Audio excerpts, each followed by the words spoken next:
The pleasure of error. Every prophet is a comedian, and every comedian a prophet. Narrated by Skeptical Waves. Published Wednesday, January 29, 2025 by Curtis Yarvin. After a week, I think it's clear that Donald Trump was not engaging in hyperbole when he told the libs, "We will do things to you that have never been done before." What an incredible line. What a comedian. What a prophet. Many such cases. Poetry is just a line that sticks in your head, and while bad politics is bad poetry, good politics is good poetry. Politics and religion are brothers, and comedy is the cousin of both. Every prophet is a comedian. Every comedian is a prophet. This is Hallmark stuff, everyone should know it. I was talking to a very worried lib a couple of months before the election. I was like, dude, remember that full-page huge point headline in the Times? When Donald Trump says, long list of hyperbolic threats to libs and liberty, believe him. I was like, Trump University? Trump Stakes? And, let's not forget, for the intellectual right of 2017, the great and Coulter's epic literary fumble, In Trump We Trust? As a writer, after 2020, the idea of trusting Trump to execute, as opposed to his talents as a comedian, prophet, etc., was like. It was like putting your savings in Trump coin. Has the man changed? Do men change? And yet, all the Bayesian logic went one way. A bullet went another. So did history. So much for Hari Seldon. Somehow, as too often happens, I was wrong, but not exactly surprised. As a pessimist by temperament, I find it important to be a pessimist by trade. Also, everyone has to be a pessimist by logic. Pessimism optimizes tail risk optionality, since you are either wrong or disappointed, never both. However, being wrong is being wrong. For one thing, I owe some people, like Chris Rufo, an apology. Was my tongue in my cheek? Maybe.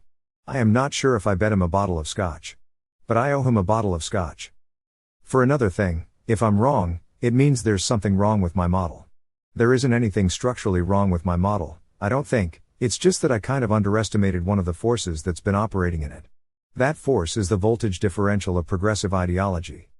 When 2020 happened and 1970s New Left dogma planted its flag in every American kindergarten, not to mention on every American wine aunt's lawn, it appeared to be the final victory of this century-old aristocratic/oligarchic movement. But most things are cyclical.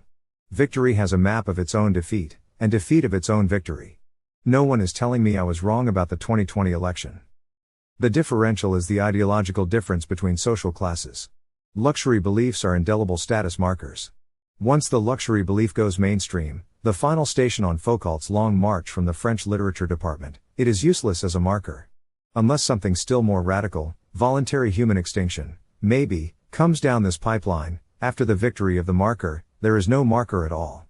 Energy has to flow from high to low voltage. Once everything is high voltage. Anti-racism, for instance, is no longer a marker. Hick preachers in Arcabama are anti-racist. Your baby is anti-racist. So is mine. It's all good, man. We may move on from anti-racism, we can never move past it. It happened. Now it's done. There are no cool teenage parties of the only 9 anti-racist skater kids in Oxford, Arcabama. Live by fashion, die by fashion. When there is no differential, there is no energy. The structures created by the energy remain, but there is no force that maintains them. Rather than being highly resilient under attack, they are highly friable under attack. They are husks without the power to defend or restore themselves. I was wrong because I imagined Trump 47 taking, like Trump 45, small, performative steps to untangle the obvious gordian knot standing between the chief executive and his actual constitutional control of the executive branch, long since hacked by the Congress through a bizarrely micromanaged appropriations process, which certainly does not resemble any 18th century idea of the power of the purse itself, a dubious innovation dating back to Puritan lawfare in the early 17th century. And if Puritans in the early 17th century found it useful, that definitely means we need to reverence it. The Constitution was made for men, not men for the Constitution. And in fact, it was made well, because it is starting to seem that what article I can hack, Article 2 can hack right back. As FDR tweeted. Action in this image and to this end is feasible under the form of government which we have inherited from our ancestors. Our Constitution is so simple and practical that it is possible always to meet extraordinary needs by changes in emphasis and arrangement without loss of essential form. That is why our constitutional system has proved itself the most superbly enduring political mechanism the modern world has produced. Ultimately, what killed the USSR, our weird Eastern cousin, in the second half of the 20th century, was its loss of the moral energy that communism inspired in the first half. Not that communism was ever moral in the sense of being good, but moral as in morale. As Napoleon put it, in war, the moral is to the physical as 10 to 1. Moral energy is the good old will to power. The USG will outlast the USSR, because at the top level our Constitution deliberately fails to specify the precedence of its three branches. Okay, I don't have historical evidence that this design was intentional, but maybe we could just take it on faith?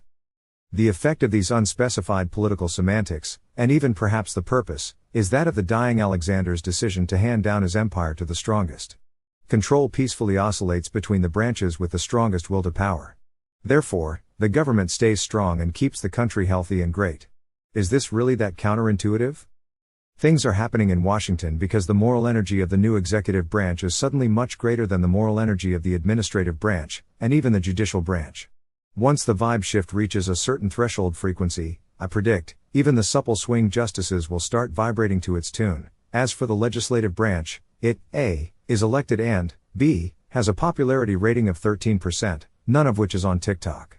We may ask of any political structure, who would miss it?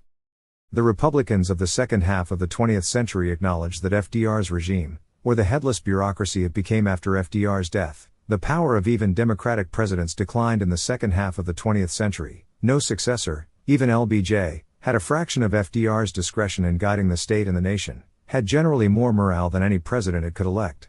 The personal qualities of the man did not matter. The system could tame him. Even the 60s firebrand, Reagan, became a pussycat in the White House. Nixon fought hard, he was totally defeated. But the power held by FDR's regime was a consequence of two things, competence and moral energy. Its competence was startup tier. Its energy was off the charts. That was then, this is now. Trump 47 is not cutting the Gordian knot. Not yet, anyway. But rather than untangling it gingerly, like a 90s Republican, as though it was electrified, he is grabbing it with both hands and ripping out big hunks. It turns out that the knot, with oxcart attached, has been hanging in Gordius's palace courtyard for 80 years. Not exactly a climate-controlled environment. The fibers, once springy, seem to have deteriorated and become brittle. Fungus may even be indicated. Now, it is unclear that ripping out hunks of the knot will work. For instance, rage wasn't supposed to be a voluntary program. I still think a substantial percentage of federal employees will take Trump's early retirement proposal, more than expected, and I don't see why it has to be so stingy. Why just 9 months severance? After a lifetime of service? Why not all 4 years? Just go. Your silver will still be delivered, without fail, to your mailbox. With 4 years to make yourself useful in some other way, to some other human being or beings, plus of course your existing retirement package, who can feel mistreated. As for the money, it's not silver. We can print it. This is its own problem, and has its own solution. But as Cromwell said, you have sat too long here for any good you have been doing. In the name of God, go. The reality of government is that there are three things. A, things the government is doing, that it shouldn't be doing.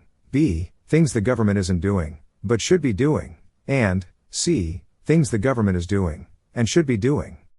Anyone with the slightest experience of both Silicon Valley and Washington, D.C. knows that even when it comes to, C, the actual problems, by far the most efficient way to make an efficient organization to solve an actual problem is to make a new one, not to fix the old one. In fact, Washington already knows this, the government proper doesn't do anything anymore. It puts out a contract or makes a grant. The contractors and grantees work on the same principle as Silicon Valley companies, more or less, top-down command, not process-based bureaucracy. But if, to paraphrase the Bhagwan, the contracts and grants are retarded, the problem is only made worse. There are many situations in which keeping the assets and personnel, looking at you, air traffic controllers, of the old organization would make sense. But the whole system? Why would anyone who wanted to govern America efficiently want to reuse it? On the contrary, the first job of any new system is shutting the old system down.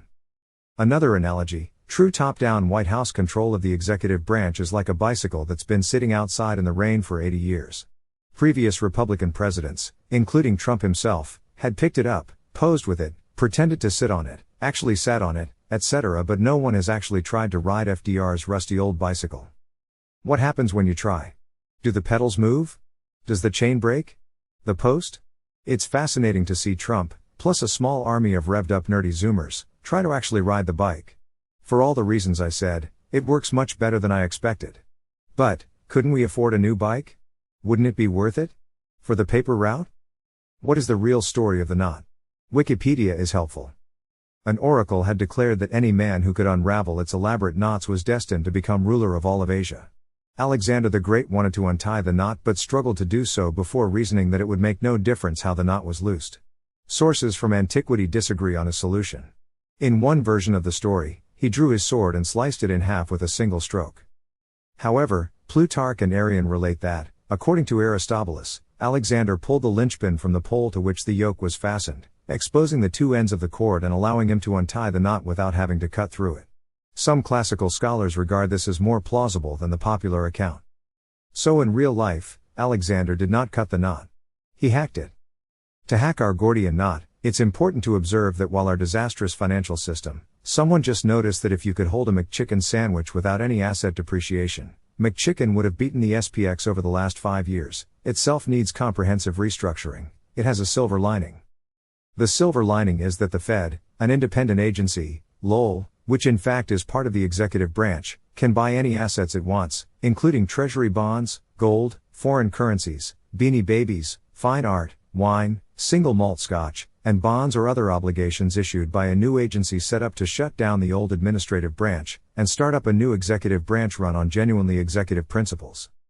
When he gets tired of the deep state, Trump can print money to build a new state.